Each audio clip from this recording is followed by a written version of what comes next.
Okay, Mr. Voss.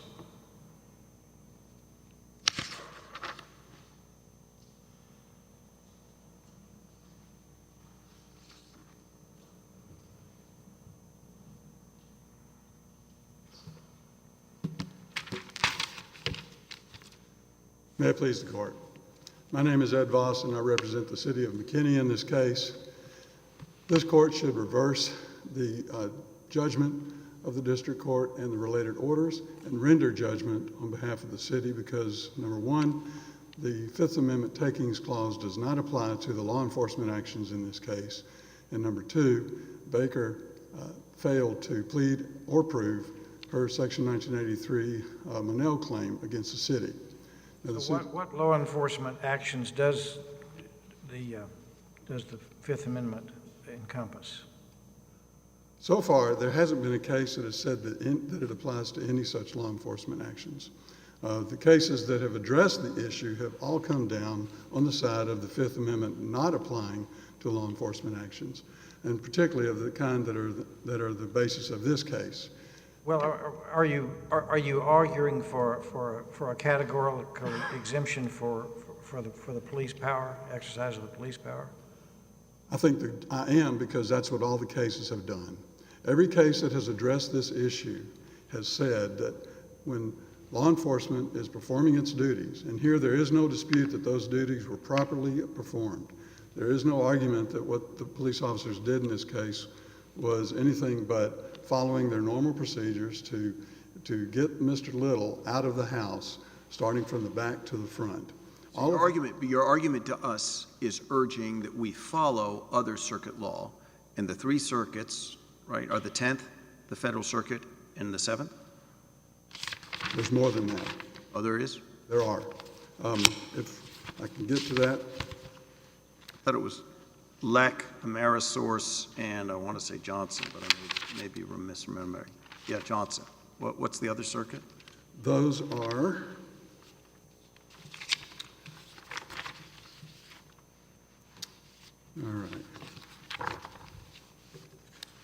Well, that's all right. I got them right here.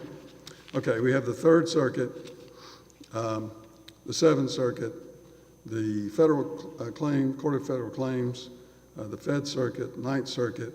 All of those are listed on pages 18 through 24 of the city's brief.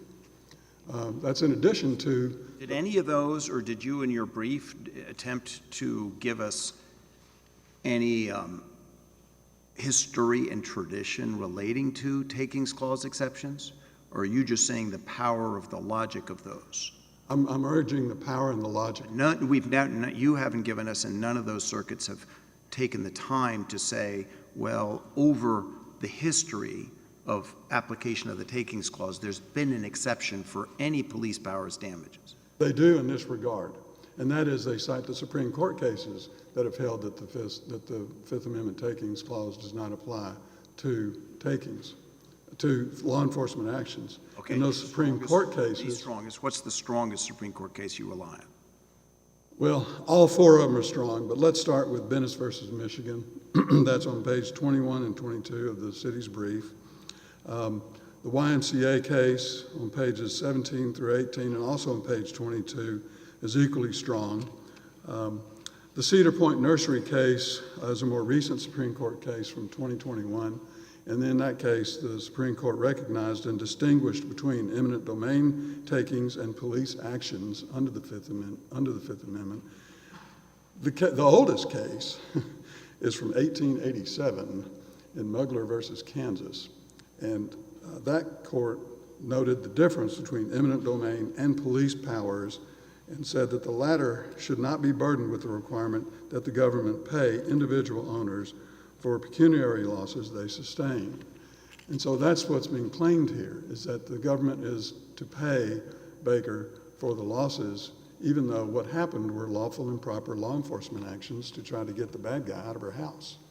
And so there was damage that was caused, but it wasn't excessive, it wasn't prurient, it wasn't... Wire a bad guy? What about the flooding case law? The flooding case law is logical because the city is taking the property for a public use. And that is one key distinction I'd like the court to focus on in this case, because here under the Fifth Amendment, the Takings Clause says that the government must pay for property it takes for public use. In all the cases, in the Supreme Court cases, in the Court of Appeals cases, none of them say that the public benefit caused by police actions, none of them say that those health and safety things that the police are there to do and there to provide also amounts to a public use.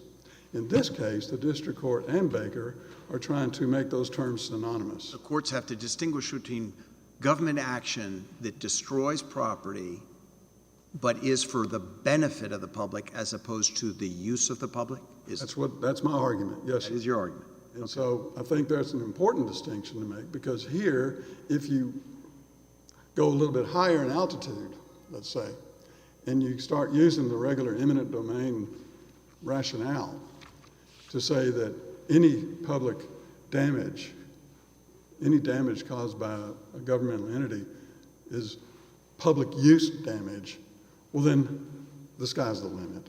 There's going to be there's no standards. That can be an argument, but here we've got state courts that have already interpreted their constitutions that way, including Minnesota, and the sky hasn't fallen.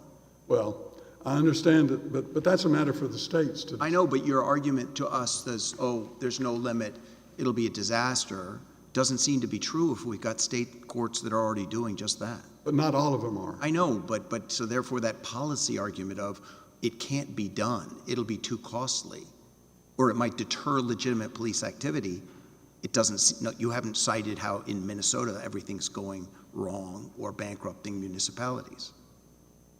Well, no, but I'm still relying on the states to figure that out, as opposed to this court is being asked to apply it at least to Texas, Louisiana, and Mississippi.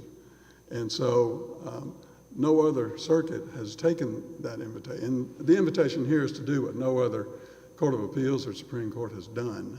And the invitation is to apply the Fifth Amendment Takings Clause to lawful and proper law enforcement actions.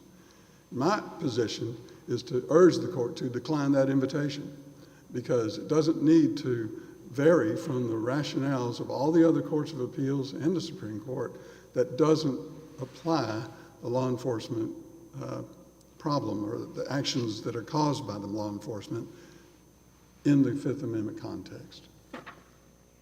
Our decision, I'm sure you're familiar with it, John Corp. I am. There we warned that this argument is perilous. The broader and broader you allow armed law enforcement, the more you allow them to destroy, the less private property you end up with. It's sort of an ever-increasing orbit. I would caution that hasn't borne itself out since 1887 with the Supreme Court's Mugler versus Kansas case. I'm sorry, what did you say? What's your response to John Corp? The concern in John Corp hasn't really borne itself out. And I'll start with the 1887 Mugler versus Kansas case that Hardy recognized the distinction that the Fifth Amendment Takings Clause does not apply to law enforcement. The John Corp case is, I think, factually enough distinguishable, so it really doesn't apply. It wasn't a law enforcement matter. It was a case where a property owner was having his apartment buildings torn down because of all the code violations that were occurring there. And so I think that is a substantial difference, because here we have law enforcement performing law enforcement duties that were called immediately into action by Ms. Baker and her daughter on the phone. There's this fellow in my house with a 15-year-old hostage.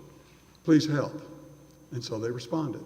The John Corp case is different, because in that case, the property owner bought the properties. They were already in a really sad shape, to not get too detailed about it. But then when the city started tearing them down because they weren't being renovated or weren't being improved and those kind of things, I think that's a difference that matters here. Is there then a distinction between cases in which the police action is for the immediate benefit of the property owner and cases in which it is not?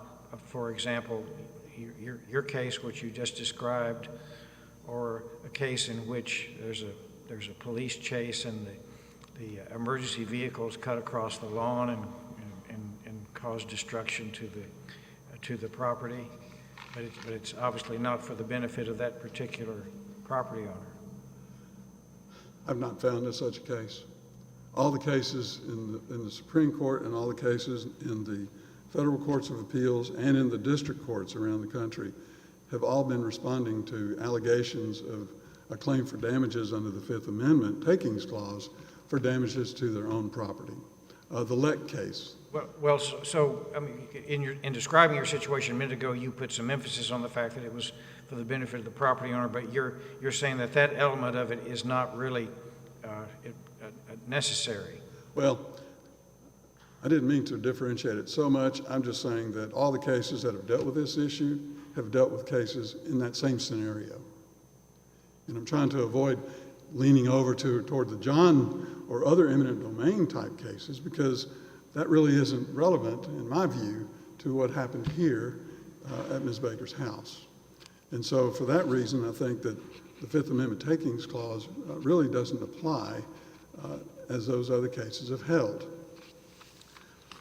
The closest that this court has come to these issues that I have found, actually I didn't find it, it was in the amicus brief that was filed on behalf of the city by the Municipal Lawyers Associations and Municipal League, is LaFay versus City of New Orleans. It's an opinion by Judge Smith from 2022. The question there was whether the failure to comply with the state court judgment may be construed as a taking. And in that New Orleans case, you may remember that the issue was that New Orleans had an automatic traffic enforcement system that ended up causing a lot of people to pay fines, and it was operated by the Department of Public Works when it should have been operated by the police department, but all the people who had paid fines before won a class action case in state court. New Orleans was slow to pay, and so the folks filed a takings claim under the Fifth Amendment saying that the city owes them $35 million. And this court held that it's not a taking, primarily because they were dealing with money instead of property per se. But this court cited Venice versus Michigan and also Johnson versus Manitowoc County regarding the takings principles that are being asserted here in this case. And in my brief, the Venice case is on pages 21 and 22, and the Johnson versus Manitowoc County case is on page 18 of the city's brief. That's as close as I can find. The Fifth Circuit has addressed these kinds of takings issues, but there is no Fifth Circuit precedent. This is a case of first impression to this court. Would you talk quickly about the Steele decision, 1980? Sure, I would be happy to. I'm not fond of the Steele decision, and I think that it's internally and logically flawed. And one of its major flaws, well, factually, let me do this. Factually, Steele involved a situation where the police in Houston were after some bad guys, and they intentionally set a house on fire for the purpose of burning the house down. Now, they also wanted to get the bad guys out, but they didn't apply the same kind of things that the McKinney police officers did with a measured, methodical action trying to smoke the guy out from the back to the front. Here, they just wanted to burn the whole house down. The Houston Fire Department showed up. The police officers held them at bay and say, no, you may not touch this. We're burning it to the ground on purpose. Those are more extreme facts, I say.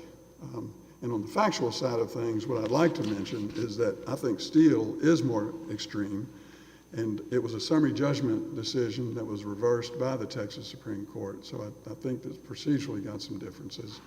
But it was so extreme, it reminds me of what this court has, when it dealt with civil rights, municipal liability in another context, in the old Borger versus City of, Grandstaff versus City of Borger case, where the police went overboard in that case. And not long after Grandstaff was decided, this court issued its Coon versus Ledbetter decision and said that, no, Grandstaff really can't be cited for anything other than similarly egregious kinds of actions. And I think that's the same with Steele. Steele really can't be cited for anything other than similarly egregious actions, which we don't have here. Another problem with Steele is that it relied on Armstrong. And the Armstrong Supreme Court case was not a police action case. It was just a regular, I say regular, it was an eminent domain case where the federal government confiscated some boat hulls that were under construction. And so the claim was that the government needed to pay that because there were some liens by the subcontractors. And to me, that is an eminent domain case. And that was the basis for it. Now, it said a general statement about the government needs to pay for what it takes. But there, in Armstrong, the government did take something. Here, there was no taking in the sense of eminent domain for public use. There was damage that was necessarily caused by the police action, but it was not but that was for the public benefit. And that gets back to where my argument is between, I think, a significant difference between looking at the public use words and looking at the public benefit. But you're not saying we should interpret the Fifth Amendment similar to the dissimilar Texas takings clause, imposing an overbroad or shock the conscience exception. That's right. I don't think it's worth, I think this court's rule is that if the federal claims are dismissed, you leave the issue of state law to the state courts. And I would, even though I would like very much for you to overrule the Steele case, I don't think you will. I think it's more logical that it should be, you know, at least in that regard, pursued in state court like it should have been. This case was filed in federal court immediately. I see that I'm out of time. You've saved time for rebuttal, Mr. Voss. Thank you. Thank you. Mr. Redfern?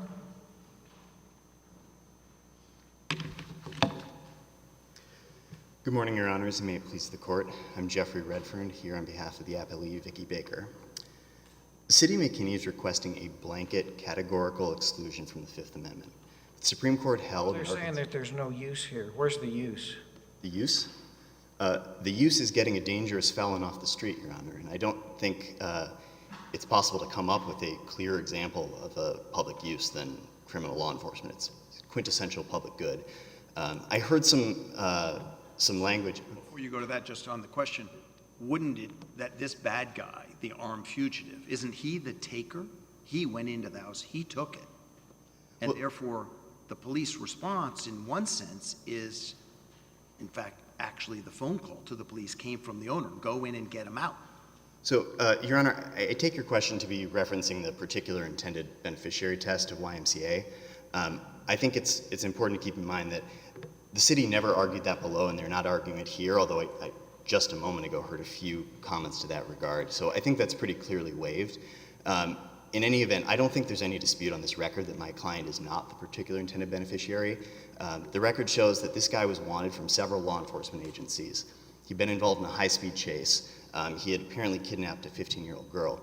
And when my client called the police... Yeah, but then your client's daughter lets him in. Terrifying moment, she lets him in. Then your client calls the police.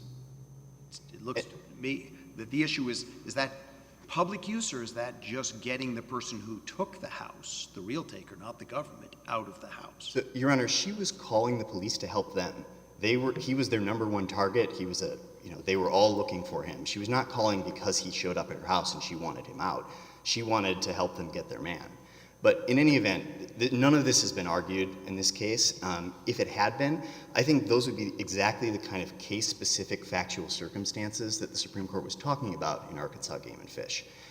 It said that that's how we're supposed to resolve these Fifth Amendment cases, not by resorting to the kind of blanket exclusionary rules that my friend is asking this court to adopt. And in this case, I don't think the court has to go any farther than the Supreme Court did in Arkansas Game and Fish. There's one option on the table here for reversal. They're saying the police power is exempt. We know that's not true. We've known for at least 100 years, the Supreme Court has held that, this court has held that. We've known for 150 years that intentional damage is treated the same way as the acquisition of property under the Fifth Amendment. And they haven't offered any sort of case-specific arguments for why. Help me if you just quickly give the case title when you say 100, 150. You're talking about Pumpelly, yes. Pumpelly. Yes. That's the flooding case. That's the flooding case, Your Honor. And that was damage caused intentionally by physical invasion. And I've never seen The Supreme Court said compensable. Yes. Just to test you on that, though, the Supreme Court's never been faced with a flooding case where people would die unless they flooded. I'm not aware they have. And that's a little closer, right? Well, I don't think so, Your Honor, because the Fifth Amendment isn't concerned with whether the government has a really good reason for what it's doing. The Supreme Court said in Lingle that a takings claim presumes that the government is acting for a really good reason.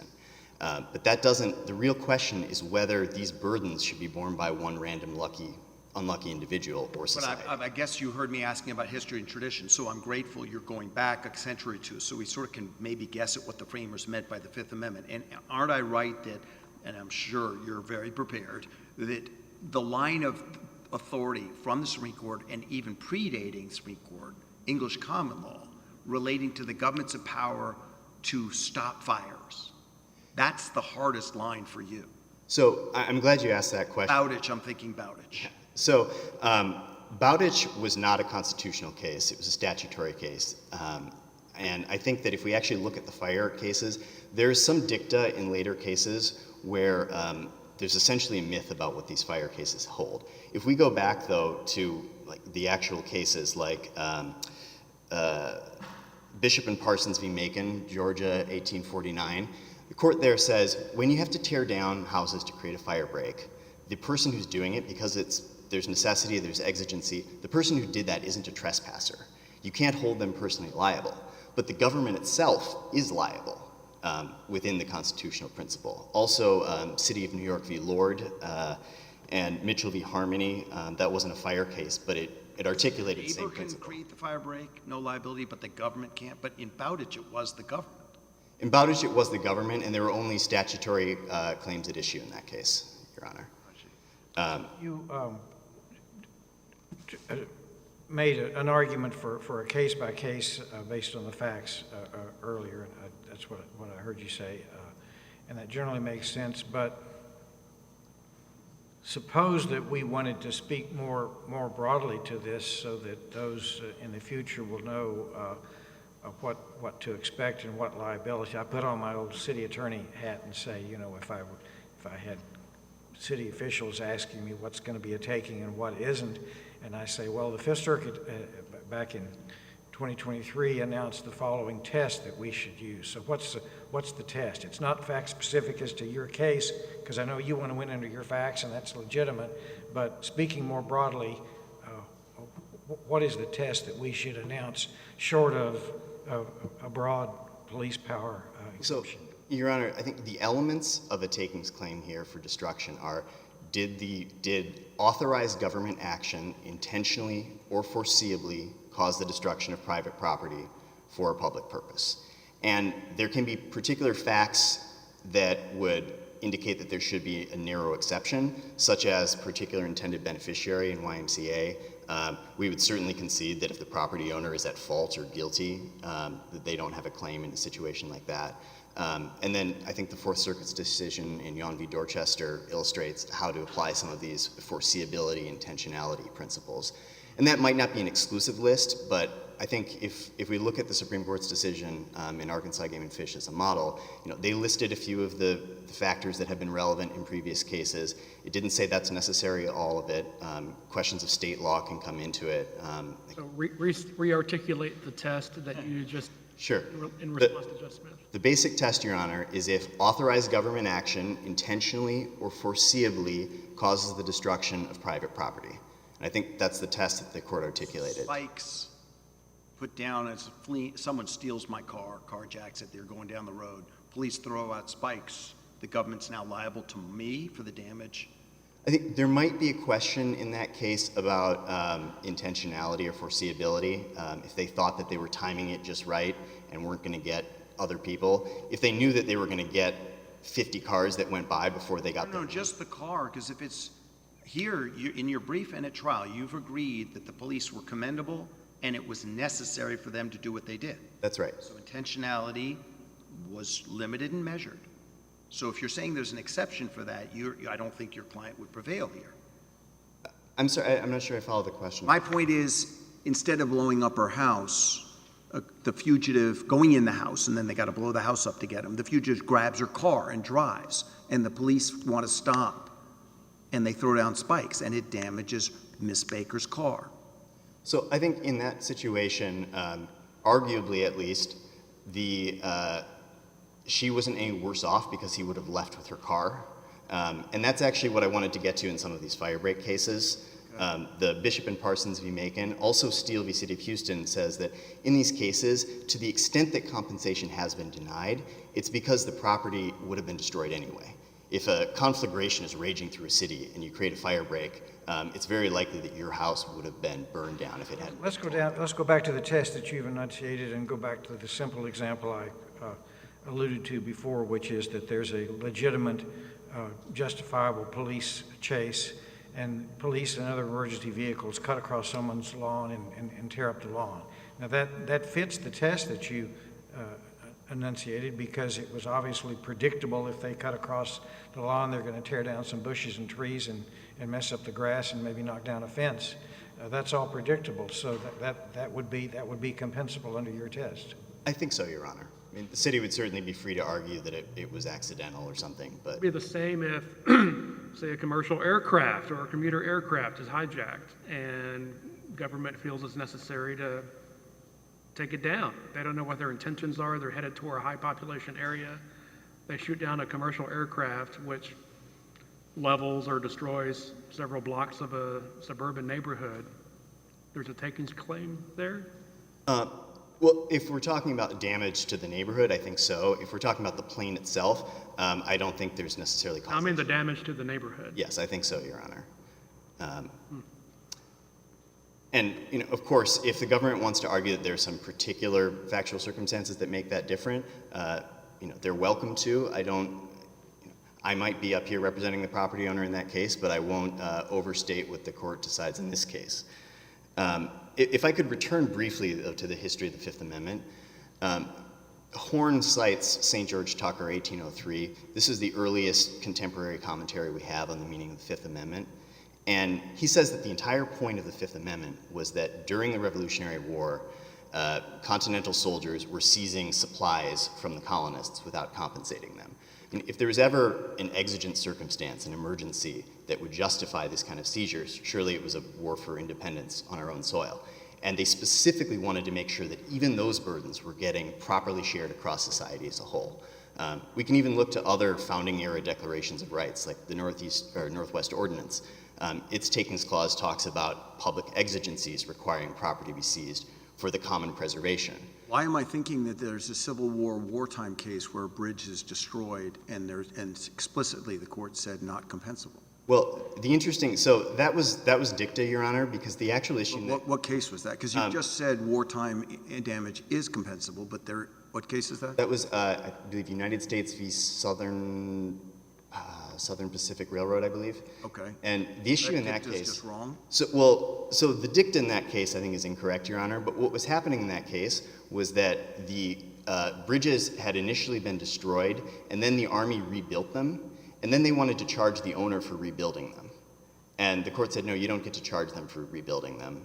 You did this for the war, and they get to keep them now.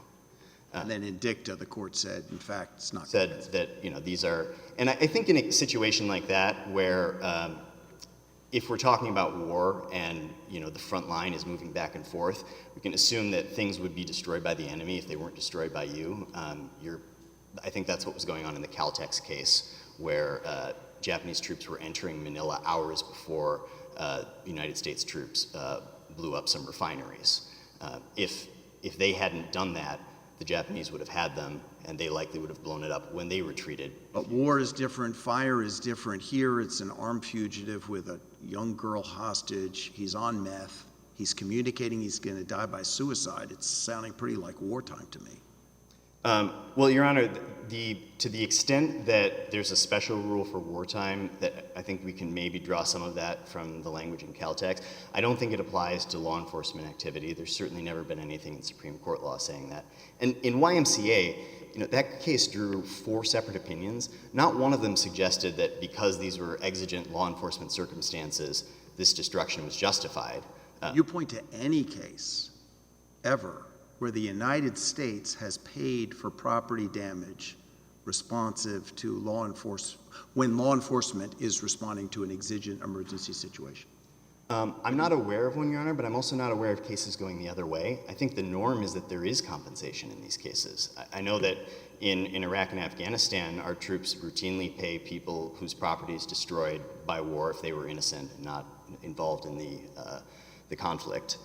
And, of course, before Nick, none of these cases could have been in federal court. So if we look to state courts, even there, we don't have a lot. We basically have a 2-2 split with cases like this. We've got Texas and Minnesota on the right side, and then we have California and South Dakota on the other. In Texas, though, the Steele decision did come out the way you did. The court then qualifies it and says, well, maybe in times of great public emergency, non-compensable. And I'm not sure exactly what it meant by that. I think that clearly it was the same situation as here, so it has to be some higher bar than that. I don't think that's consistent with the history of the Fifth Amendment, certainly. And Texas's Constitution, at least, I think it's consistent with the Fifth Amendment in requiring compensation for intentional damage this way. At bottom, though, I think that my friend's argument basically boils down to the government shouldn't have to pay compensation when it's doing things for a really, really good reason. And that's a theme that is just absent from 200 years of Supreme Court precedent.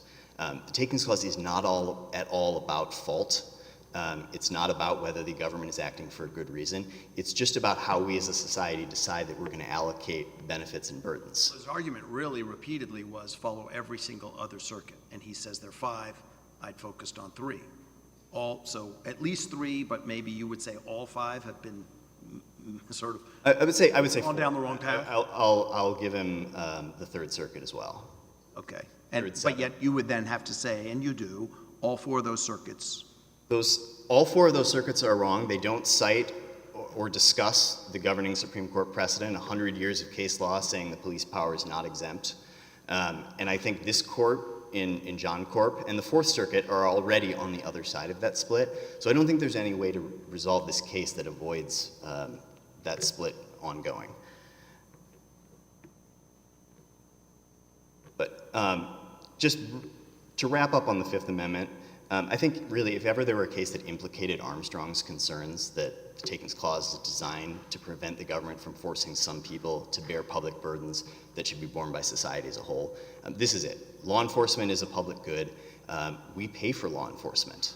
We pay for police salaries, we pay for equipment, their real property, and there's no reason to single out this one cost of law enforcement and say, this one alone, we're just gonna have a perverse lottery where a random individual every few years gets hit with a massive bill that they can't even buy insurance for. To me, that makes as much sense as saying that we're gonna have a lottery to decide who pays the police chief's salary this year. Now, I'd like to turn briefly to Monell here. I think that the evidence here is clearly sufficient to support the jury's verdict, but I would ask this court to hold that Monell actually doesn't apply to takings claims. I think that's at least strongly implied by the Supreme Court's decision in Nick, where it said that a property owner who suffers an uncompensated taking can proceed directly to court under Section 1983.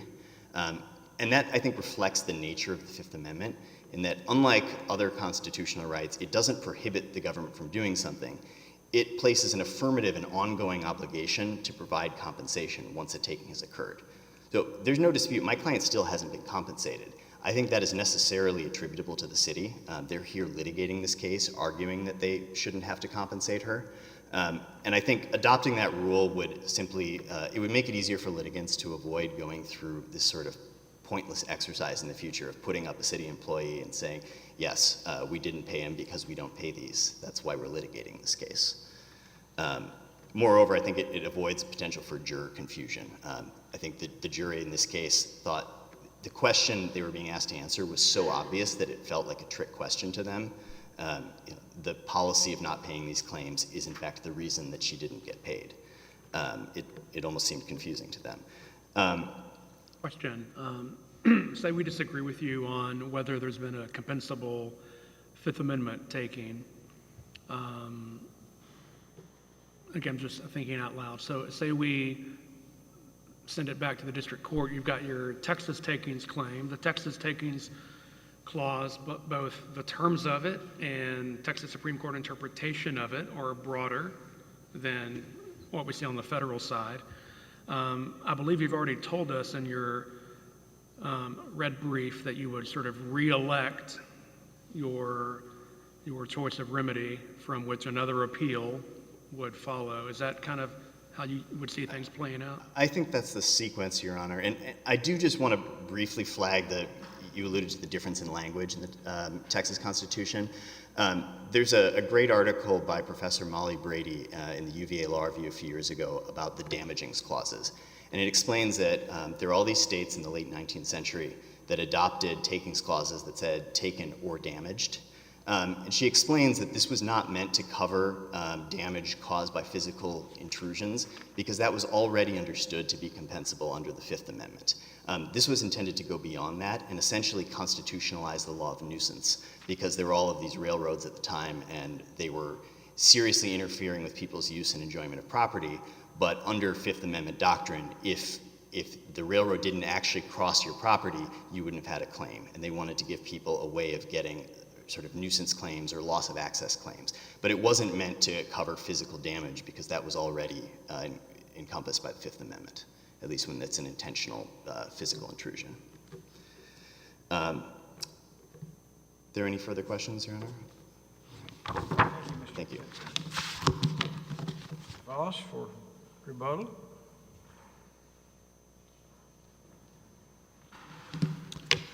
Yes, Your Honor. There are a couple of things that I wanted to address. One of them was the fairness argument, that the fairness argument is the rationale you should employ here. And in the other cases that have decided the specific issue of whether the Fifth Amendment takings clause applies to law enforcement activities and damages caused by those activities, the fairness was addressed and dismissed as a concern. So I would urge the court to follow those precedents. The argument was confirmed from the other side that we need to look at this from a higher level of an eminent domain approach and redefine the test as authorized government and intentional actions that destroy property for a public purpose. Well, that goes right back to what I think is a real problem in this case, because that's what the district court did, and I think that that's not warranted, not just by these facts, but also by the other cases that have specifically addressed the law enforcement situation. Every single one of them, and Judge Higginson asked, do you have a case that addresses this and rules the other way? And the answer is no, because I'm sure that I would be kind of pounded over the head with it if it was out there. Well, at the end, he did say there's already a split, the Fourth Circuit, and I'm just not remembering the Fourth Circuit case. I'm not either. Okay. Go ahead. But there are so many cases from all the other circuits that start with, as I said before, the Supreme Court's view that this is not covered by the Fifth Amendment. Law enforcement damages are not covered by the Fifth Amendment. Public purpose doesn't equal public use. And if we redefine the test to say public purpose, well, that's just playing with the Fifth Amendment language itself because it talks about public use. And so that's where I think the court needs to be careful. And no other case has applied that test in the context of law enforcement. Mention was made of the Arkansas case. Again, that's an eminent domain flooding case. The fire break cases are also a different beast and don't compare to these cases. I think that the issue is, apologies, the issue is whether or not this is a Fifth Amendment violation.